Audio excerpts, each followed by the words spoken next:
मित्रांनो, पीक विम्याबद्दल माहिती घेत असताना वेगवेगळ्या जिल्ह्यामध्ये वेगवेगळ्या प्रकारचे पीक विम्याचे प्रश्न शेतकऱ्यांच्या मनात उद्भवलेले आहेत। त्यात मित्रांनो, आपण जे जिल्ह्याविषयी माहिती घेणार आहोत त्या जिल्ह्यातील शेतकऱ्यांच्या खात्यात जवळपास 30 तारखेपर्यंत पीक विमा जमा होण्याचे चान्सेस समोर आलेले आहेत, अपडेट समोर आलेले आहेत। तर त्याविषयीची सविस्तर माहिती आपण आजच्या व्हिडिओमध्ये क्लिअर करण्याचा प्रयत्न करणार आहोत। तत्पूर्वी जर चॅनलवर नवीन असाल तर चॅनलला सबस्क्राइब करा आणि समोरील जे बेल आयकॉन बटन आहे ते दाबायला विसरू नका। तर नमस्कार मित्रांनो, मी राजश्री, तर स्वागत आहे कृषी यूट्यूब चॅनलमध्ये।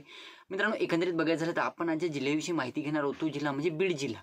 बीड जिल्ह्यात जालना जिल्हा वगैरे वगैरे बऱ्याच जिल्ह्यामध्ये स्टेटस चेंज झाले, रकमा दाखवल्या गेल्या, पोस्ट हार्वेस्टच्या रकमा तुरळक शेतकऱ्यांच्या खात्यावर वितरित झाल्या। तर त्यात मित्रांनो बीड जिल्ह्याविषयी माहिती घेणार आहोत। आपल्याला एका व्ह्यूअरने, आपल्या बीड जिल्ह्यातील व्ह्यूअरने आपल्याला एक महत्त्वाचा व्हिडिओ पाठवलेला आहे। तो व्हिडिओ मी आपण समोर दाखवणार, म्हणजे व्हिडिओमध्ये दाखवू शकणार नाहीत कारण की प्रायव्हसीचा प्रॉब्लेम। त्यात मित्रांनो या व्ह्यूअरने आपल्याला चांगल्या प्रकारची अपडेट दिलेली आहे की जवळपास 30 ऑगस्टपर्यंत शेतकऱ्यांच्या खात्यात हा विमा जमा होणार असल्याची माहिती समोर आलेली आहे। आता त्यामध्ये सांगण्यात आलेले आहे, व्हिडिओनुसार सांगण्यात आलेले आहे आणि अपडेटनुसार सांगण्यात येत आहे की जवळपास ज्या शेतकऱ्यांचं 0-0 दाखवत आहे एलबीएस वगैरे, तर त्या शेतकऱ्यांच्या सुद्धा रकमा दाखवण्यात येणार आहे जर क्लेम मंजूर असेल तर। एक लक्षात ठेवा, जर क्लेम मंजूर असेल तर ज्या शेतकऱ्यांचे 0-0 दाखवत आहे स्टेटसमध्ये त्या शेतकऱ्यांच्या रकमा सुद्धा दाखवणार आहे, अशी अपडेट समोर आलेली आहे। थँक्यू त्या व्ह्यूअरचं ज्यांनी आपल्याला ही महत्त्वाची अपडेट दिलेली आहे। तर मित्रांनो, जवळपास बघायचं झालं तर बरेच शेतकऱ्यांनी क्लेम केलेले होते। आता काही शेतकऱ्यांनी पोस्ट हार्वेस्टमध्ये क्लेम केलेले, काही शेतकऱ्यांनी लोकलाइजमध्ये क्लेम केलेले।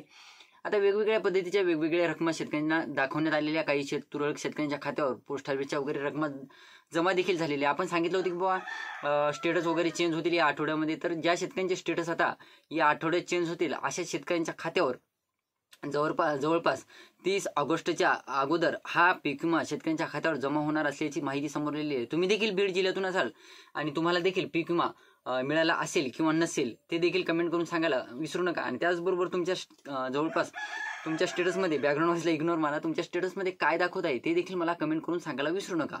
आणि जवळपास बघायचं झालं तर तुमच्या स्टेटसमध्ये जर एलबीएस 0 किंवा क्लेम जर मंजूर नसेल तर तुम्हाला पीक विमा मिळणार नाही, हे देखील लक्षात ठेवा। तर व्हिडिओ आवडला असेल तर लाईक करा, चॅनलला सबस्क्राईब करा आणि जास्तीत जास्त शेतकऱ्यांपर्यंत पोहोचवण्याचा प्रयत्न करा। धन्यवाद।